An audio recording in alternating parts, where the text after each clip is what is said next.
முன் தேகத்தில் நாம் செய்த நன்மை தீமைகள் தான் இப்பொழுது இந்த தேகத்தில் பின்தேகம் மற்ற தாய் தந்தை கணவன் மனைவி குழந்தை நட்பு சூழல் யாவும் அமைந்துள்ளது என்பதை எவ்வாறு அறிந்து கொள்வது? ஜீவகாருண்ய ஒழுக்கம். வள்ளலார். ஒரு தாய் தந்தைக்கு ஒரு காலத்தில் இரட்டை பிள்ளைகள் பிறக்கின்றது. அவற்றில் ஒரு பிள்ளை சிவந்தும் ஒரு பிள்ளை கருத்தும் ஒரு பிள்ளை அங்க பழுதுள்ளது.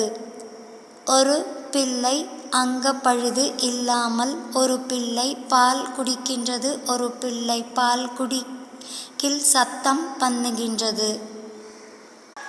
இப்படி அறிந்தால்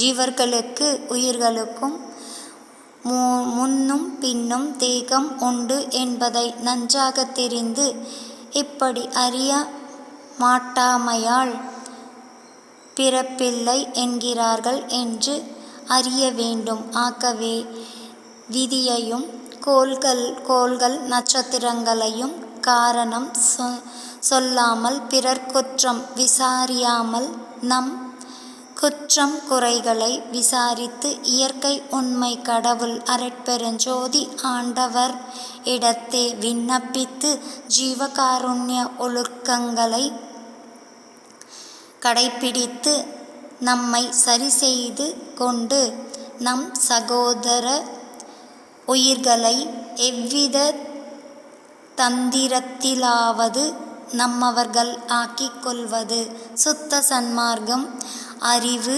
மார்க்கம். வள்ளலார். எல்லா உயிர்களும் இன்புற்று வாழ்க.